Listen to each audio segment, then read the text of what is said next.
Hey, everybody. This week on Up Your Alley, we've got two great recommendations. First, Jake sent my way the comedy series from 2009 to 2010, Better Off Ted, something that's slipped through my cracks somehow. I have no idea how that even happened. I don't remember this ever even coming out. This is why you go back and you watch the old stuff, buddy. And speaking of things people didn't know came out, I recommended to Jake the 2024 Hellboy movie, Hellboy, The Crooked Man. We're going to talk about that. We're going to talk about Kotaku's ranking of every Spider-Man movie. Jake played some Alan Wake DLC, and I went and saw a concert. Jake, anything else to add? Thanks for the gift, buddy. Yeah, it's your birthday. Happy birthday, Jake. Let's play a birthday song.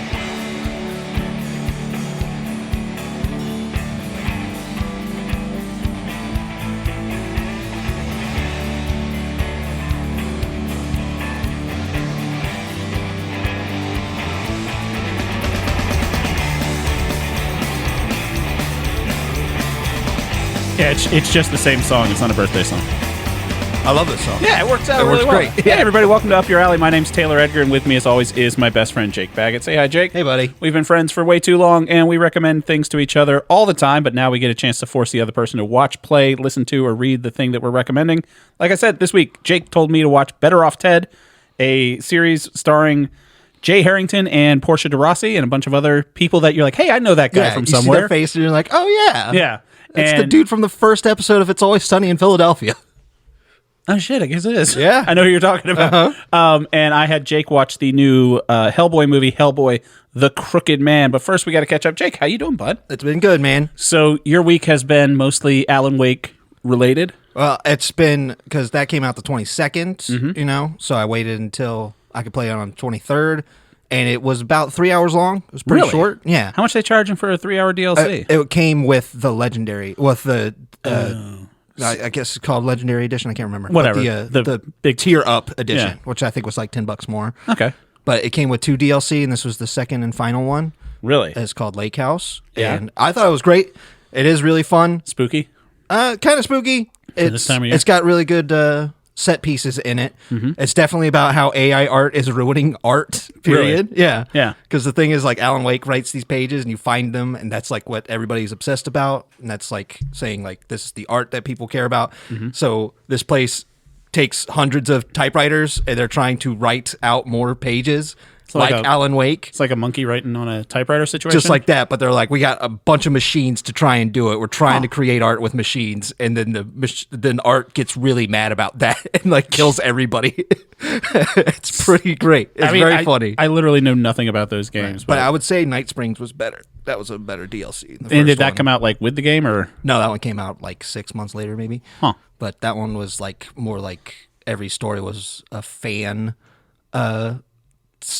retelling of events, and it's pretty fun. It's a fascinating world I know nothing about. I know. I love Alan Wake too. I haven't played 1 minute of any of those games. This was the final chapter, they kept saying, so I think it ends very well. I think they did a great job. So no room for an Alan Wake 3? I'm sure he's going to pop up every once in a while, because he's part of the Control universe. Right. Control is in this game. Is in Lake House. Yeah. That's fun. I liked Control. Control is great, and I really like what they're doing with the world building. Another Control game's coming out. Oh, really? Yeah. I might play called that. Fire Break. Really? We'll have to get it on PlayStation 5. It's a 3-player first-person co-op shooter. Okay, I'm on board for that. We like play as like Control. Do you get employees. all the powers that you have in Control? No, it looks like you just get fun little guns. Oh, that's fun and we have to shoot stuff.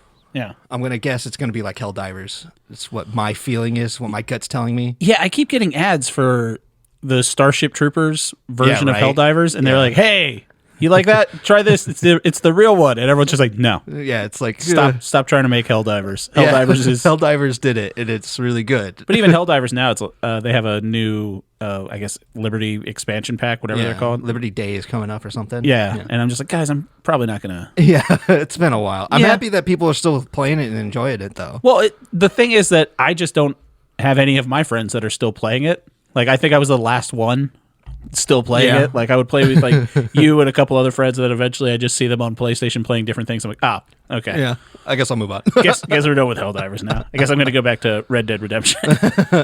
Speaking of games I'm coming back to, they just released a new DLC for a game that I want to say this is it's downloading right now. I want to say it's the 4th time I've downloaded it on my PlayStation, which is a new DLC for No Man's Sky.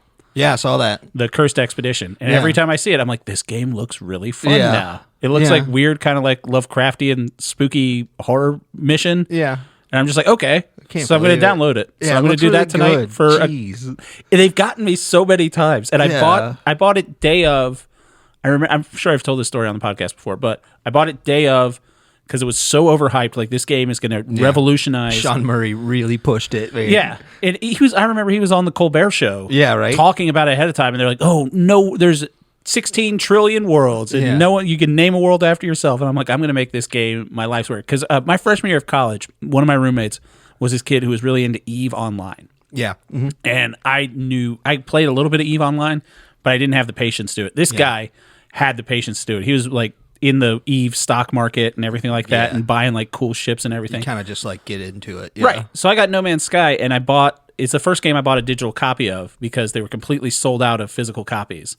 So this was on PS4 that it came out, or it might have been PS3. No, it was PS4. PS4. Regardless, so I bought the digital copy. So I still own it, and PlayStation keeps telling me, it's like, you want to re-download this game? I'm like, yeah, I guess I do. Okay. So I'll be able to report back next do week. It. Yeah. I mean, I played it for a little while, and I was having a good time, but it's just like one of those times where I was like, I'll get back to this a little while later, and then I just started playing a different game. And I already own it, so it's not costing me anything. Right. I have that game, and then I have the remaster of the Tomb Raider collection that you told me to. Oh yeah, you got great. that? Yeah. Yeah. Damn. That is great. I'll boot one of them up. I'm in the market for a new game right now. Well, there you go. Except I've been looking at the leaderboards for speedrun.com for Astrobot, and I'm like, I could probably. I don't know. They're getting pretty. 2 hours 11 minutes right now is the any percent run. Yeah. Which, when a run's that small, it makes me think that it's just memorization. And right. It's not like, because when you see like what I see is that there's a lot of competition right now. It's there's still pretty heated right up there. They're still routing the game. Exactly. Like, they're trying to figure out especially for an any percent run. If people don't know, there's 15 different categories for most games, how you can run them. Mm-hmm. If you look at like the Elden Ring speed runs, there's one that's like 2 minutes.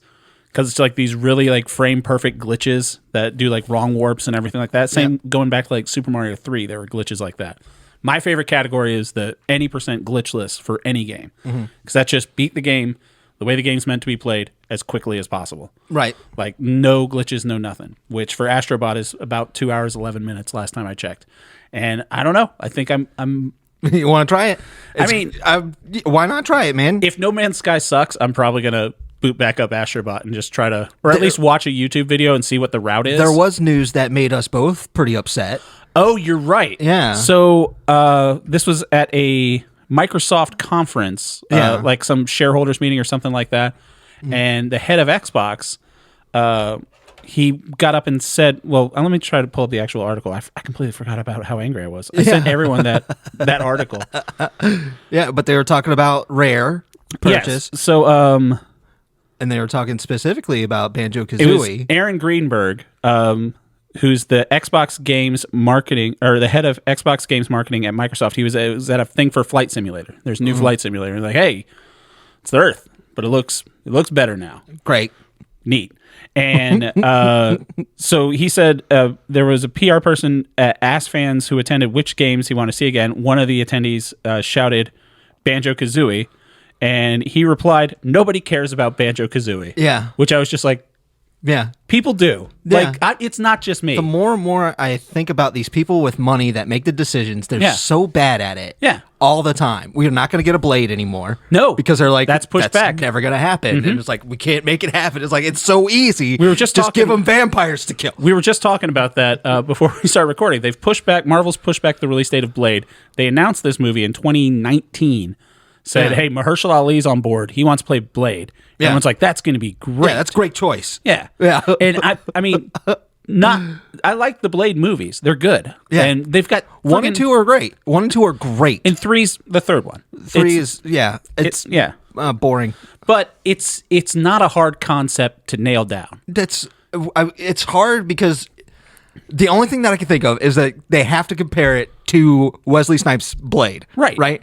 And then we just had Deadpool come out and say, with Wesley Snipes doing a fantastic job again. Yes. And then saying, there's only going to be one Blade. Right. And he was doing a fantastic job. But to be fair, kind of phoning it in. Yes. Like, but that's kind of like So what I'm saying is, it's not a hard movie. It's not. Yeah. It's not like you have to get all the lore right and have to go back. It's not like Rings of Power where there are going to be fans coming back and be like, well, technically that didn't happen, and the books say that. So funny, if you give a cool looking dude killing vampires, people are going to be like, fucking sweet. We had that conversation about Gandalf getting his name Gandalf from Gandalf. Yeah. And I just got like messages from my friends being like, "You're not going to believe how mad I am at Rings of Power." Wait, did I spoil it for him? Or? No. It was just all your friends? It was just like good timing that you're like, you're not going to like Rings of Power because of this part. It was and in then the my zeitgeist. friends are hitting me up. It's like, guess what? I don't like Rings of Power because of this part. Yeah. I mean, it's in the zeitgeist. But yeah, it's a bummer. And them saying that like Banjo-Kazooie, it's one of the things... Like they don't know what they're talking about. What's his name? Like Victor Zaslav from that heads up WB, I think it is. Yeah.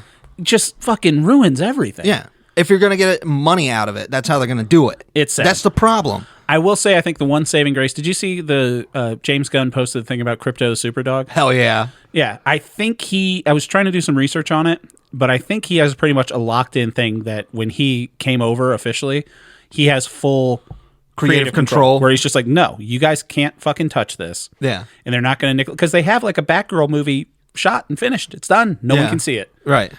For tax reasons, which is absurd. Yeah. But speaking of absurd movie choices, coming out to actually, well, it's out today, but really, how excited are you about Crypto the Superdog being so excited? Right. I mean, when you think about kind of great because he did in Guardians 3. He put in the dog. Yeah, Cosmo. Cosmo. I was saying Astro in my head. I'm like, no, it's Jetsons. Yeah, right. It's just same. It's thing. in the Cosmo, Crypto, Astro. Yeah. But Cosmo was in that, and it was great. Yeah, it was great good. that he was a Howard the Duck was great. But Howard teeny little Howard the Duck's part. a little more anthropomorphic than That's true. Cosmo is. Cosmo's super smart, but I mean, Crypto doesn't talk. Yeah, but they need to nail Crypto, and also they're making a Supergirl Woman of Tomorrow movie, and the Super Horse is in it too. I was about to bring that up. So it's like, fucking bring in Superdog, Super Horse, bring in Batmite. I don't fucking care. Like, let's party. It feels confident when you're like, we're bringing in Crypto the Superdog. You know what I mean? It feels like you have an idea. Right. You're not like, we got to think of something. We have to put something in there. It feels like you're like, my dog reminds me of Crypto, and I have a great part for him.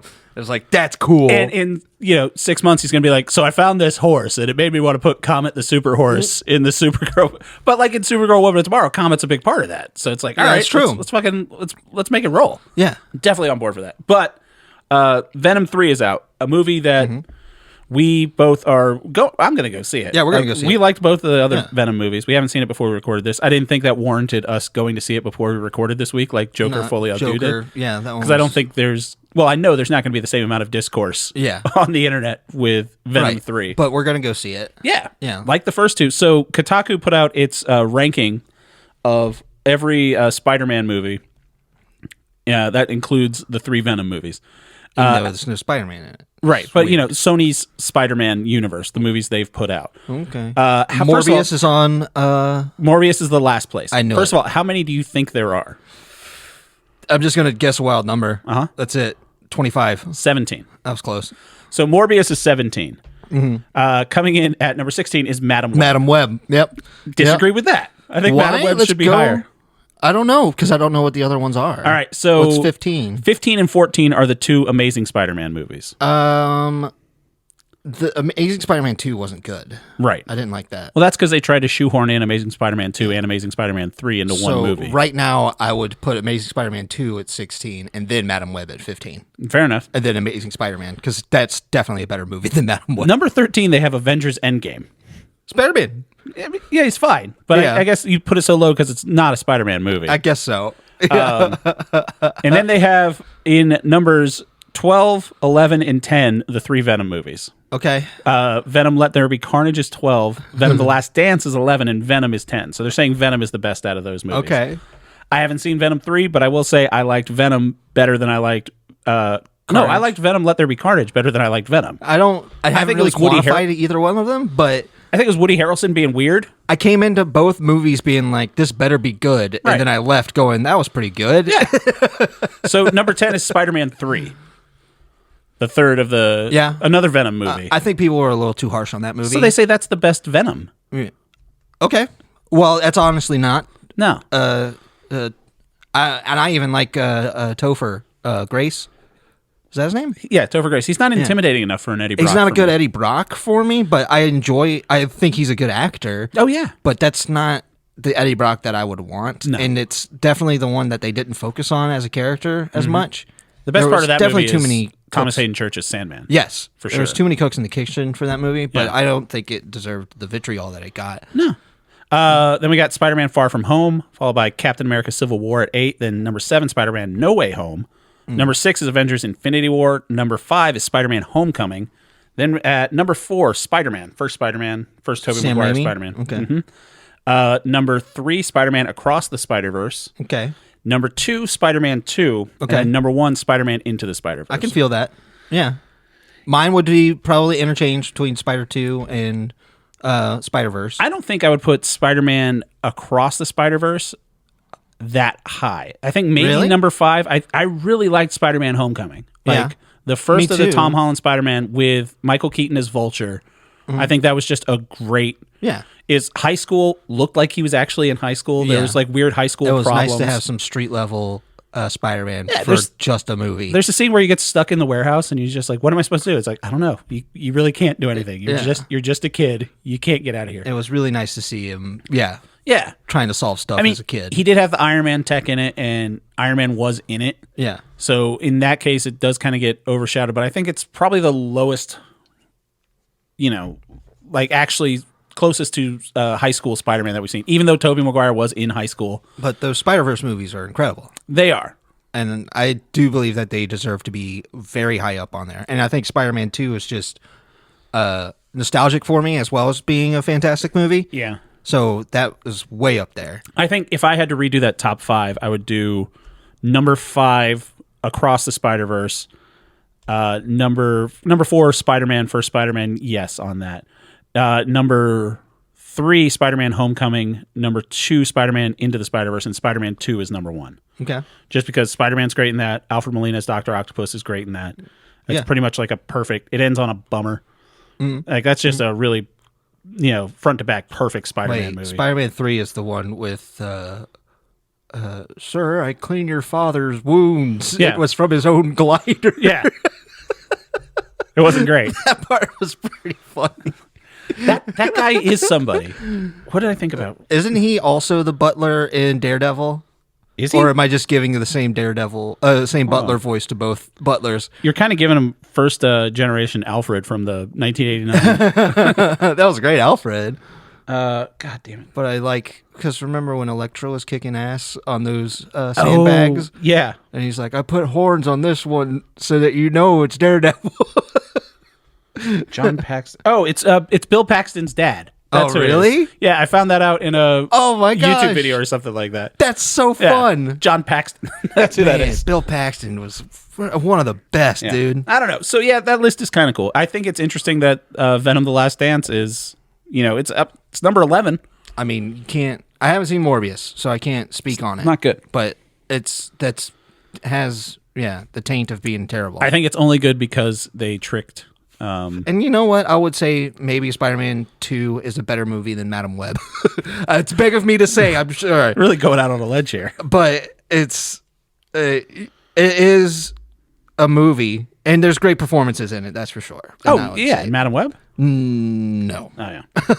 So other thing that I did is I took my kid to her first ever live concert Right.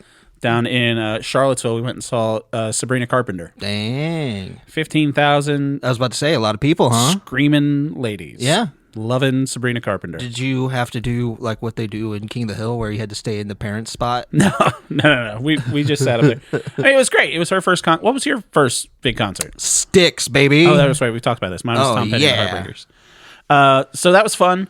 It was packed. It's John Paul Jones. It's where the UVA team plays basketball. So, good sized venue. I will say this about that, the new generation of kids. I thought my kid was going to be like on the younger side. There were like 6-year-old kids there. Yeah. So I was just like, okay, well, it's whatever. I mean, it's not for me. That's fine. Yeah. But before the opening act was a lady named Griff, British singer. side recommendation for Griff. She has a new album out. Yeah. Crazy talented. She plays guitar. She does like a little loop pedal thing too. Kind of gives like Sheila E. vibes. Like just that kind of like just soulful. And then she also pulls out like the vocoder and screams into that. Crazy talented. She put on a hell of a show. But then in between Griff and Sabrina Carpenter, they were just playing music with the lights on while people go get drinks and stuff like that. Yeah. And while that was happening, they were just playing like random, well, not random, but like pop songs. And then they started playing Karma by Taylor Swift. And it was like the Pope walked in. Everyone was just like, they're playing Taylor Swift. And everyone sang along with that like Taylor Swift was there. It was friggin' absurd. I love Community, man. No, that's what I was kind of getting to. Right? So there's a line, you don't know Karma by Taylor Swift. So there's a line in Karma. Yeah, dude, Karma, Chameleon. Right. You think Taylor Swift and Boy George are the same person? I forgot about that. Culture Club. I knew it. She is the culture. But in Karma, she has a line where she says, Karma is the guy on the screen coming straight home to me. But she's changed it since she's been dating the Travis Kelce guy to where she says, Karma is the guy on the Chiefs coming straight home to me. And they were playing that, and everyone in the stadium screamed, Karma is the guy on the Chiefs. Like they were fixing the lyric, like they were updating it in real time for her. And I was just like, holy shit. So freaking nerds, man. I found, I talked about this when I took the kid to go see the Taylor Swift movie, how that was like the closest thing I've seen in her life to when I went and saw episode 1. Like just that sense of everyone there for the same thing, yada, yada, yada. I found what I think is my kid's version of mosh pit, where it's just an unspoken etiquette. So where we were sitting, there was a place, we were on the upper level, but like at the front of the upper level. And then there was a bunch of people behind us. So we were at a good spot where you could take a picture and see the stage on the aisle. And because I always like to sit on the aisle, you know that about me. Like if I can get an aisle seat anywhere, perfect. And so girls that were sitting higher up, coming down to the railing to take a picture or to have a friend take a picture, so you could see like this was like in the in between time, so you could see like, oh, there's a stage set up behind me, take a picture. Right. The level of etiquette and decorum and everyone realizing that you're there for the same thing, just unspoken bond between these teenage girls and college age girls, whatever, and just being nice, be like, do you want me to take that for you? Here, I'll take it like this, blah, blah, blah. And just waiting your turn, be like, no, she's taking a picture. This is important to all of us. Yeah. It's like the mosh pit. When you see someone get knocked down, you pick them back up. And there's that sense like, this is all fun. This is what we're here for. But just like, and there was a line that like formed. And it's just like, you take a couple pictures and then you hand your phone to the person behind you and they take pictures of you. And like just strangers bonding like that. I sat there and watched it for like 10 minutes. I was like, this is amazing. Dude, that everyone just gets is the best thing ever. No, not everything's the best thing ever, but empathy. I thought you said everything is the best thing. Empathy. Yeah, and just that level of just being like, hey, I know how important this is to you because of how important it is to me. Right. So let's make it as good as we can for each other. Right. Beautiful. It was amazing to watch. And there wasn't one person just cutting through or like if it were me, I would have been like rolling my eyes standing there with my, bottle of Aquafina that I had to pay $8 for, which is a real thing that happened. And just be like, I need to go. There's this long line holding it up, but everyone's just nice. They'll be like, no. And they're like, oh, sorry, you can go through. It's like, no, you're fine. Get your picture. All that was just fascinating to watch. Yeah. Really warmed the cockles of my heart where I'm just like, look at this. Yeah. Like that sense of community and be like, we're here at a cool show. Oh man, I had a old man moment. Oh yeah. Where I was thinking, on your birthday? Yeah. And it was when I was like, oh yeah, I'm getting old, man. It's looking at Amazon items. Yeah. And how they just don't have the name of the item anymore. They have to put a bunch of words so that it's a search engine optimization, I thought you meant like, yeah, that's how labels work. No. That's usually like the address that they're sending it to the person. It would be nice because you're looking for something and it's like black broom for witch's brew, broom. Oh yeah. And it's just like, this is crazy. It was like, and I'm like, in my day, we just had a name for it. And I was like, oh my God. Like kids aren't going to understand because they're just looking for the item. You know, it's like, what if I want a witch's broom, a black witch's broom? So they type that in and they find it that way. And I'm like, okay. Dude, I have to do that. They're not going to complain about this at all, where it's something that I'm like, this is terrible. I do that for the SEO for this podcast every week. Just put in random words. Be like, hey, hopefully it pops up. SEO tags and stuff, they don't show up, as the name. You can put it in the metadata in YouTube. Exactly. Yeah. But in Amazon, it's just part of the title now. Oh, yeah. It's just a big, flat 290. This perfect gift for Rosh Hashanah, Christmas, Hanukkah, and it just goes list, and you're like, is there a perfect gift for Rosh Hashanah, Christmas, and Hanukkah? Yes, because it's just a gift. It's just a box with a mirror in it. Is it a journal and a cool pen? That's what I'm talking about.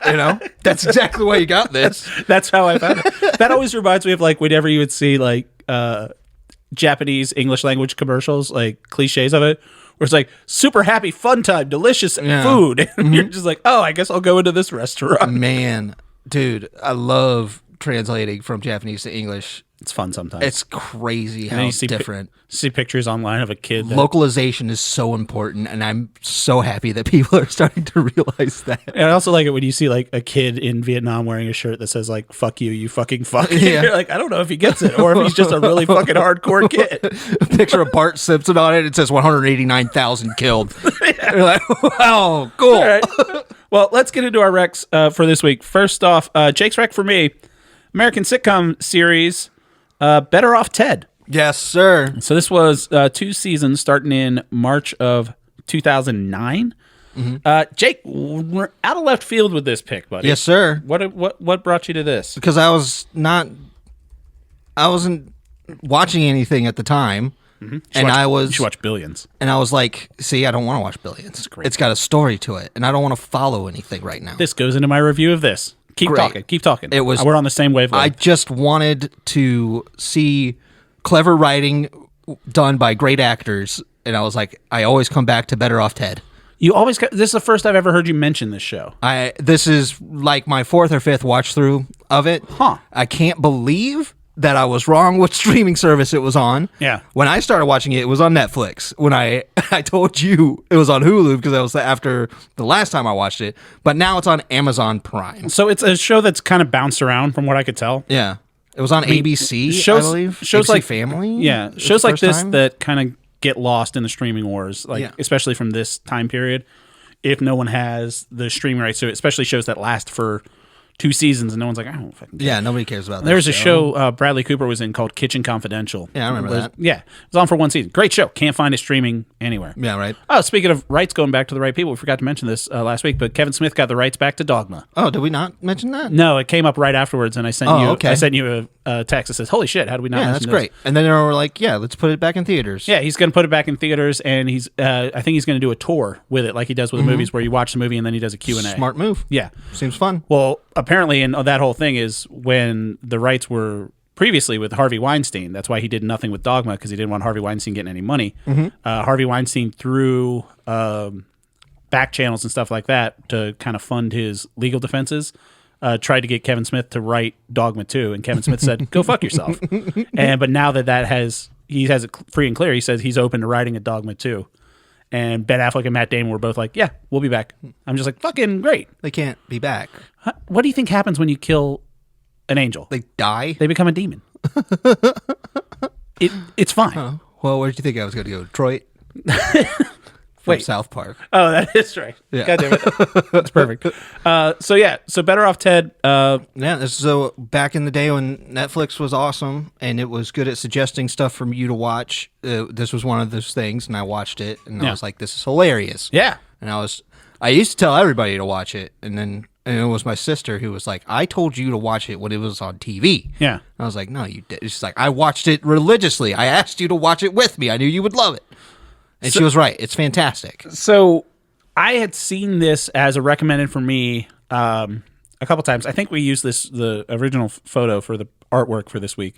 But it's a guy, all white background. He's like in a business suit and tie. I had no idea what this show was, but I had seen it. Yeah. And I'm like, I have no interest in that because it looked like it was just like a Suits.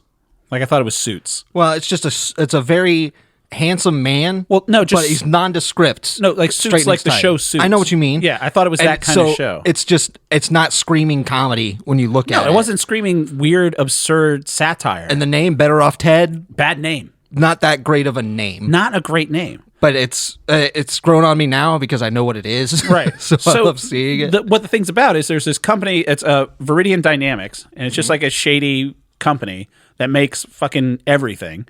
It's a big corporation across the world. It's like Conglomero or any of the other like fake companies that's like Acme. Acme, yeah, It's sort of like huge that, like everywhere. like evil Acme, pretty much.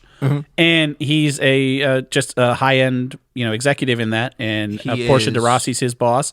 And there's two scientists that make stuff, and it's just every episode's just a little bit self contained. Yeah, and it's just really well written. It's very funny, like extremely well written. Very well acted. This is a 3 from me. Hell yeah, it's dude! It's very funny. Isn't it funny as hell? So I've watched about half of the first season, but I get it. So what you were talking about before, things to watch when you're not watching anything. Yeah. This is one of the best, and this is a term in the entertainment industry now, sadly, is they look for a show's utility as a second screen. Yeah. Something you could have on while you're doing something else. Yeah.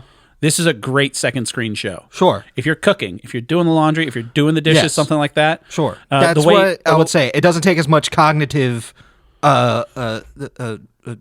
stress to just sit there and find out what's going on in Better Off Ted's world. Right. It's not like Billions. It's not like Game of Thrones where I need to know where the hell this freaking moon veil is or whatever the Christ. I didn't watch the show. Clearly. So regardless, yeah, it's a traditional sitcom. It's like a The Office, and people put The Office on as their background show and things like that. This should be a background show for people. This should be on TV 24/7 so that people could tune in and just watch an episode. I wish there was more of it, because I'm definitely it's not something that I'm going to sit down and watch it all, but as a background show, this is definitely going in my rotation as a second screen. When I'm just exactly, because I get hit with the apparently it's an ADHD thing where having too many options for stuff shuts you down. I just freeze up and I just don't choose anything. I get you. And I go to bed. That happened to me when I was a kid. Like whenever I would go into like a bookstore, my dad would be like, "You can pick out any one book." I'm just like, "Well, we're going to be here forever." Yeah, I'm just like, I gotta go home. This store is literally called Books A Million, and I can't make that decision, so I will go home with nothing. So it's really nice to have this show where I can just choose it real quick and just be like, "Turn it on, play Better Off Ted. I want to watch this." And for the sense of humor, if people are wondering what it's like, so there's I think it's a 4th or 5th episode. In the lab, they install motion sensor lights that doesn't pick up the African American people that work there. So one of the scientists has to like sit in the dark. Yeah. And the joke that I thought was perfect was he was locked in the lab because the motion sensors wouldn't pick him up in there. And he talks to his white friend about it the next morning. And he's like, "Why didn't you just call security?" And I called him. His name's Lamont. He didn't have anything he could do either. And I was just like, this is and they take it further to where they're like, we'll just install a separate water fountain. Yeah.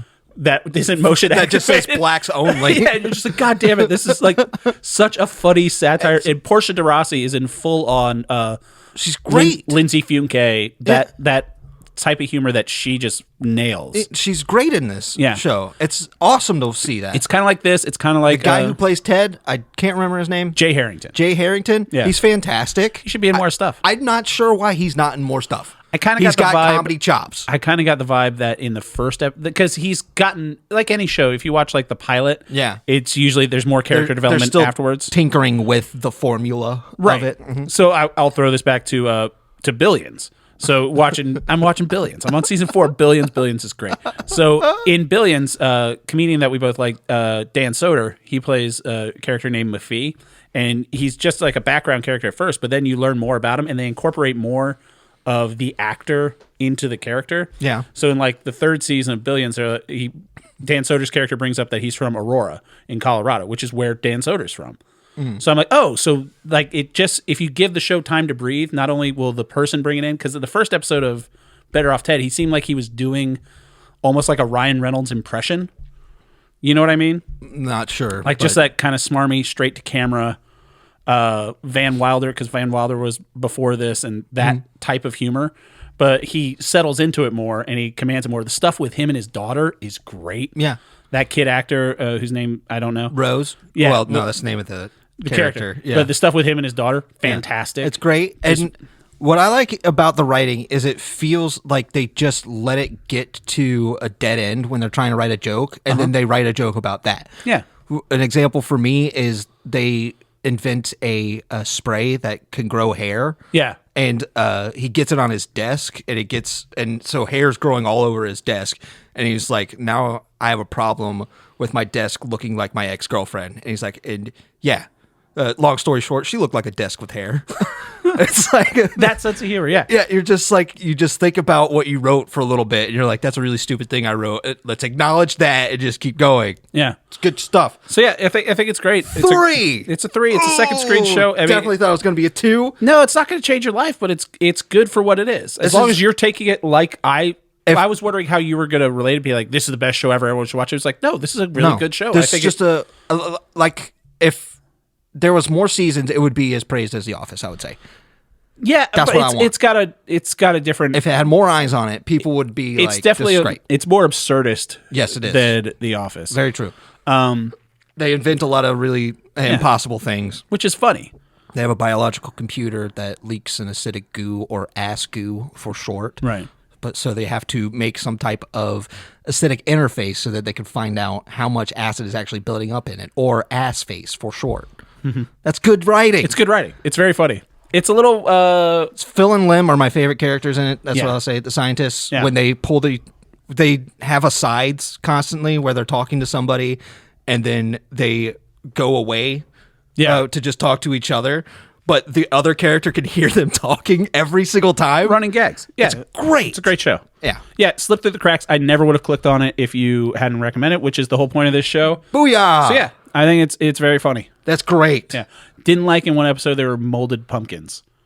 What did you not like about molded You know how pumpkins? I feel about pumpkins. And when pumpkins start to rot and get moldy, it's a visceral reaction with me. I cannot stand this time of year because of all the pumpkins. It's fucking unacceptable. Well, good luck to you, buddy. Yeah. Speaking of this time of year, I had Jake watch the new 2024 film Hellboy. The Crooked Man. So you're just a big Hellboy fan, and that's why you decided that you wanted to watch this? No, because we had talked about, I know you like the 2 Hellboy movies, the Guillermo del Toro ones. You made me watch Guillermo del Toro Presents Fish Sex, the movie. Which I had water. It's called Guillermo del Toro Presents Fish Sex. I almost bought that on the Criterion sale. Shocker. But it's not on 50% off because it's not. It's a pre-release. Right. But I'm getting that movie. Right. Love that movie. Because anyone who wants to watch that movie will pay full price. So I was debating. This one came out, and I hadn't seen it, so it's available to stream now. I didn't catch it in theaters. I don't even remember if it was in theaters. It didn't around here. release in theaters. Yeah. I think it came to some indie art house theaters, but... Last I read is that it did not come to theaters at all. Oh, okay. Yeah. Well, regardless. So I wanted to watch it. I watched it. I think it's a great Hellboy story.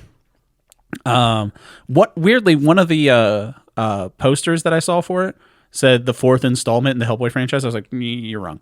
So it is the 4th installment in the Hellboy franchise. But they're not related. Yeah, but it is the 4th installment in the Hellboy. But movies. I think installments in a franchise mean it's a one continuing story. I hear you. Yeah, I understand.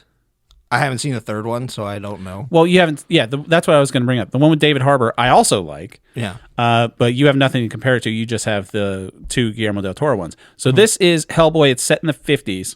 Yeah. It's set in Appalachia, a place we know well. Appalachia. It doesn't say officially, but it's West Virginia. There's like coal mines and stuff like that play a part in it. Mountain Mama. Yeah. Good one. Yeah. I appreciate that.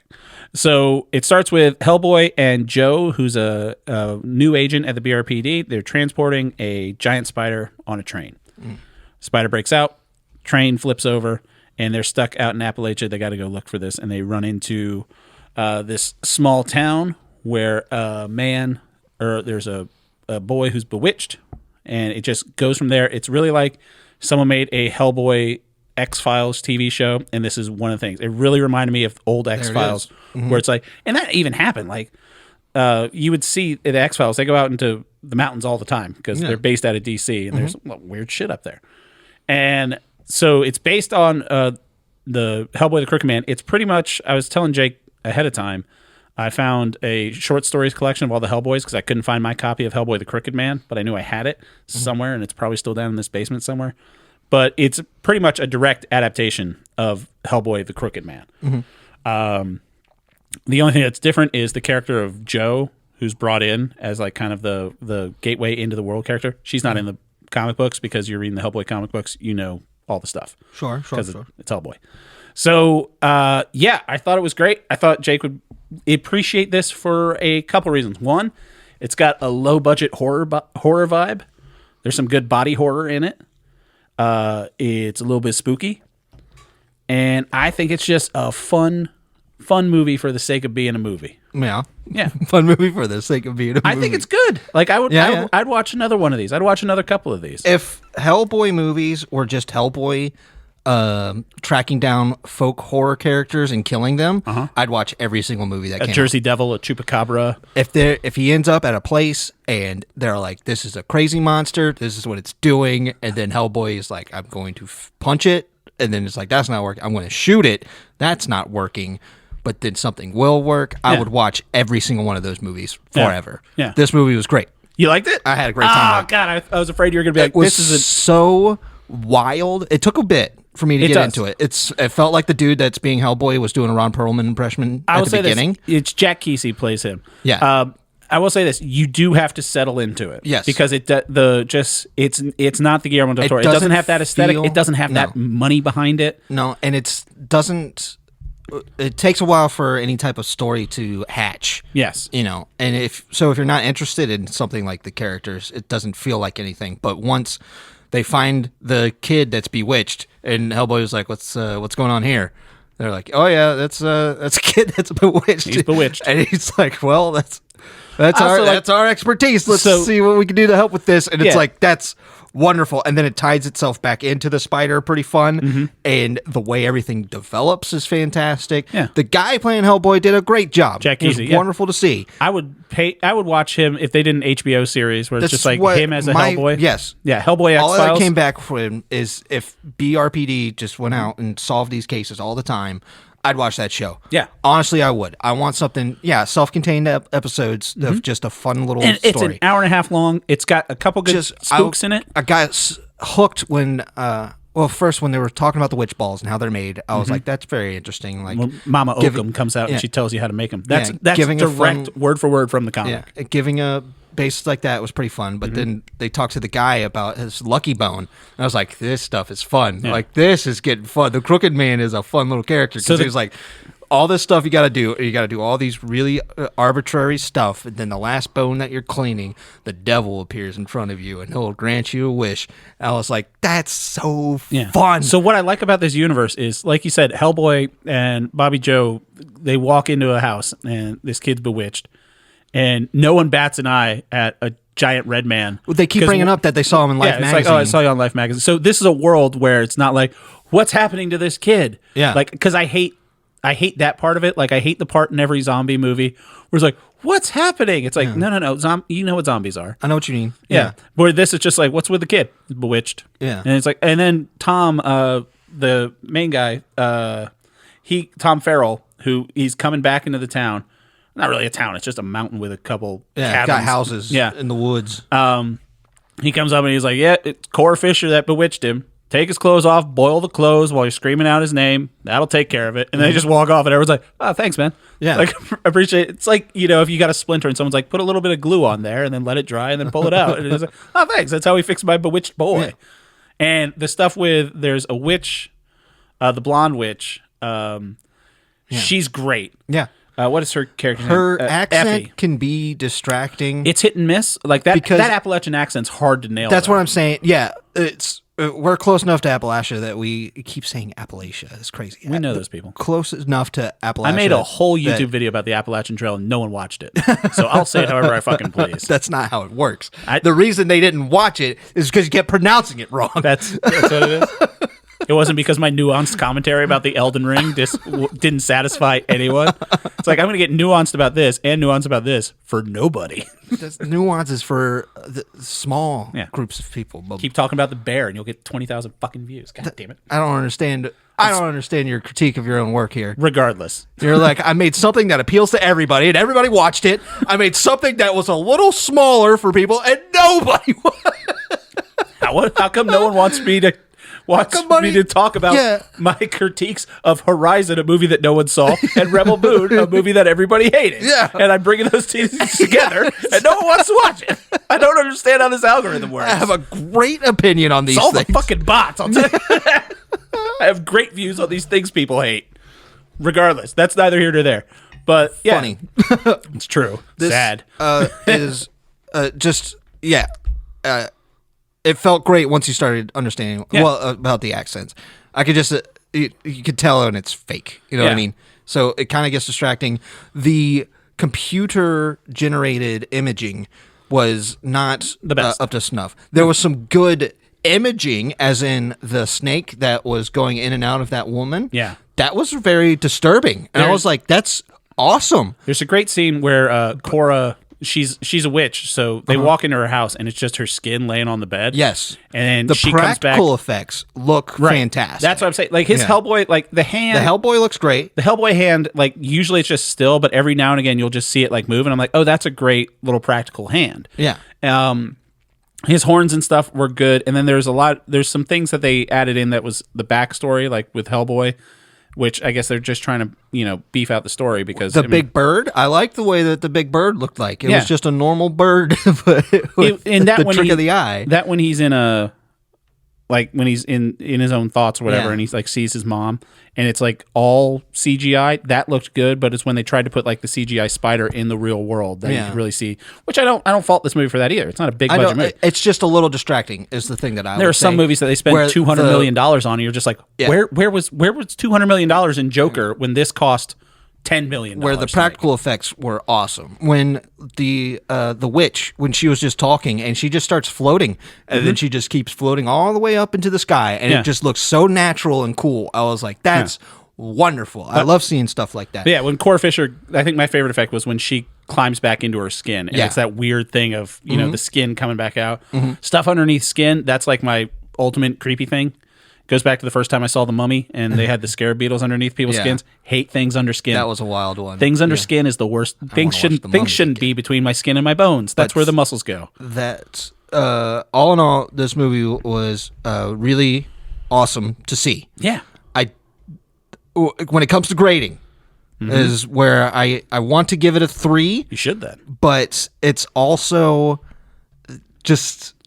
It's not a 3 type of movie. It's not something that blows me away, but it was something where I wouldn't have watched this if you didn't force me to.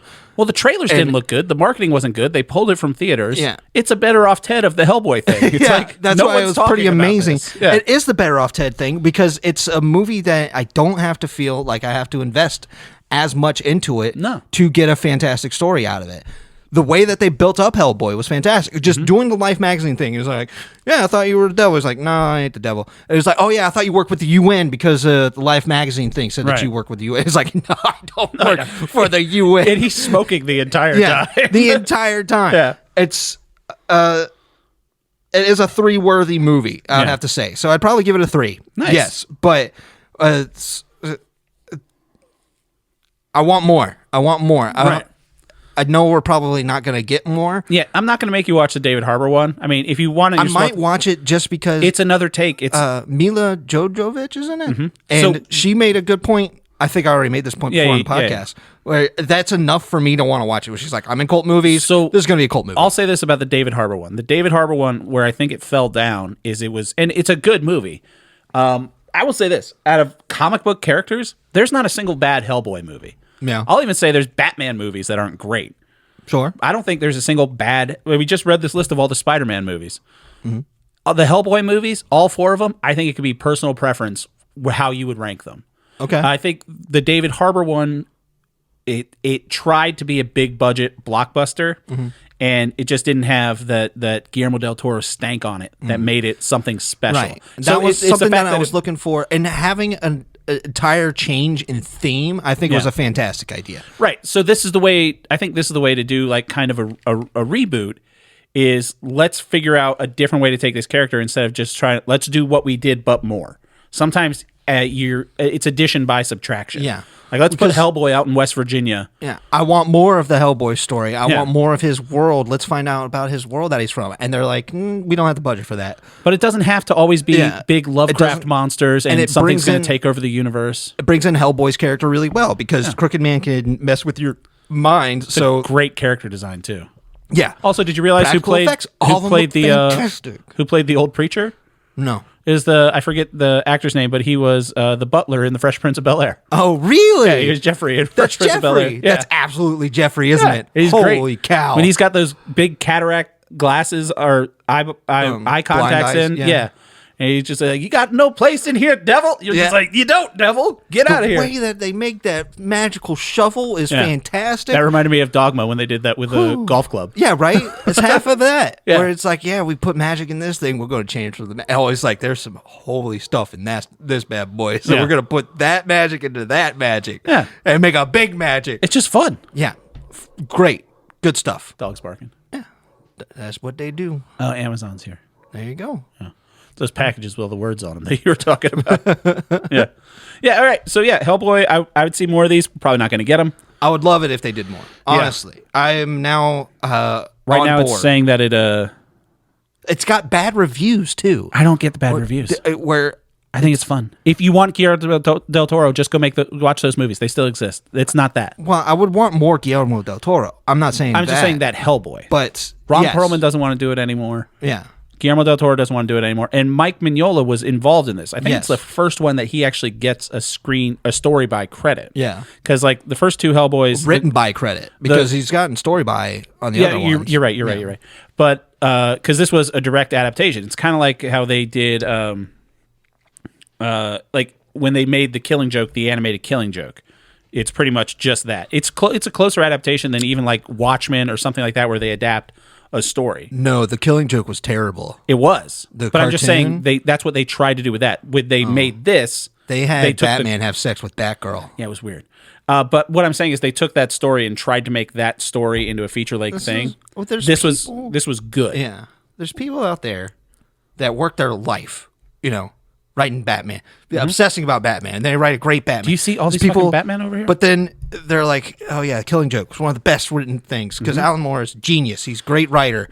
And then producers are like, yeah, let's adapt it. And we could just do it one for one. And then somebody's like, he's got to have sex with Batgirl. There's somebody with big Wouldn't that be pockets. Unnecessarily weird? Yeah, and it's like, can Batman get jiggy with something in this movie? Right. And they're like, we don't want to do that. It's like, there's millions of dollars going to leave the table if we don't get Batman jiggy with something. That's the people in charge of everything that make these decisions that don't understand that people want to play Banjo-Kazooie again. Yeah, exactly. Yeah. It's all terrible.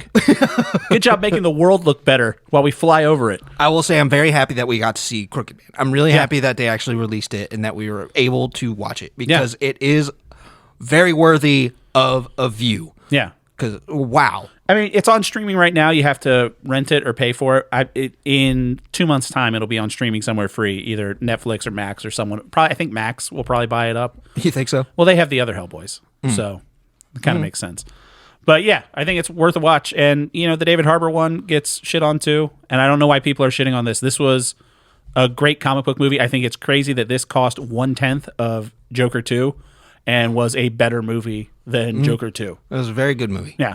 I would say... I wish we had gotten to see this in very theaters. much. I think this would have been fun to see in theaters. I would say, yeah. Yeah. I would agree. It'd be a nice little fun popcorn movie. All right. Thank you, everybody, for listening to the show. If you want to get in touch with us, you can send us an email, upyouralleypod@gmail.com. Be sure to like and subscribe and leave a comment. I always forget to do that up front, the call to action. It doesn't really work good in the 50th minute of the show. But, leave a comment, do whatever. Tell me if you liked Hellboy.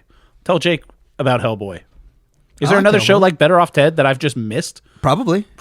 Yeah, I'll get back into it. Leave a comment about that. Thank you to Jimmy for doing all of our artwork. Thank you to our buddy's brother Bill for giving us our theme songs. Let's figure out what we're going to be talking about next week. Jake, what do you got for me?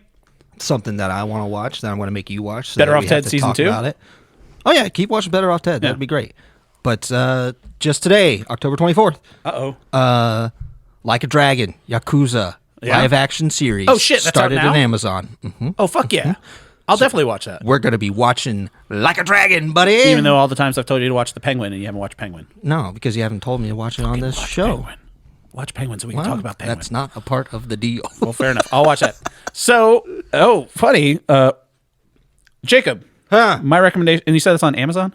Yeah. Okay, I'll check it out. Jacob, are you familiar with the composer, musician, actor Lin-Manuel Miranda? Yes. Are you familiar with... He wants to redo The Warriors. False. He did redo The Warriors. Oh, is that what we're going to do? So you know the film The Warriors and the video game The Warriors. That's one of my... It's one of your favorite pantheons, yeah. Uh-huh. So, now, it's just an album. Okay. So he released an album called Warriors. It's a musical adaptation of The Warriors. So okay. It's a musical of the Warriors. He wrote the musical. He wrote the Warriors. Is one of the songs called "Can You Count Suckers"? No. Damn. But so what he did he wants to stage it, but he can't right now. But he has a bunch of amazing rappers and musicians doing it because it's just like a big concept album. I will say this: prior to listening to this, I had never seen the film The Warriors. Oh yeah, I love that. This made me want. I know it's so far up your alley, but this made me want to go and watch The Warriors. So I'm going to watch Warriors too. I'm interested in what you would think of that movie. Yeah. So it's I don't think you'll like it. It's the same story of the Warriors, except the main group, the Warriors, they're gender flipped. It's women now. Okay. But I mean that's fine. They did that with Ghostbusters. That worked out well. No, it's really good, and it's Lin-Manuel Miranda. It's really fun, and it's great. I'll tell you this: you know who plays. If you want a stamp of approval of people involved in this, the thing that kickstarts the whole thing, Cyrus having a meeting to bring all the gangs together. Yeah.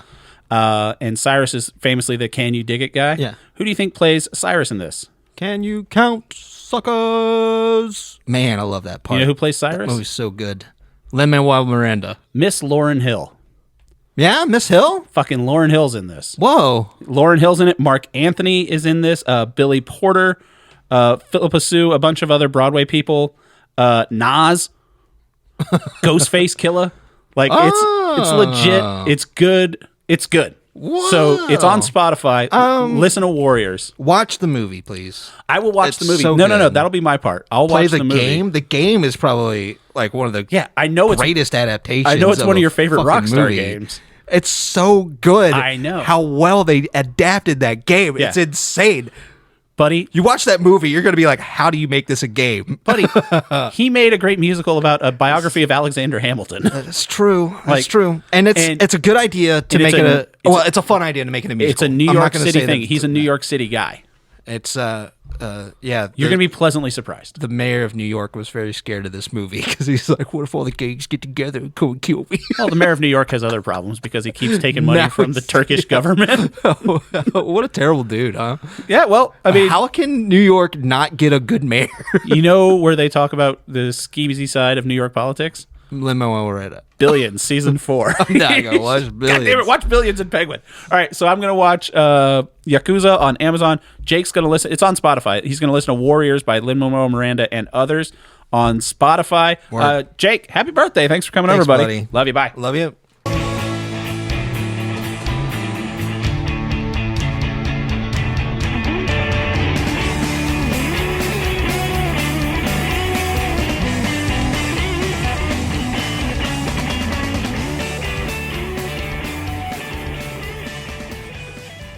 No, I don't do that. You have to start doing stingers, dude.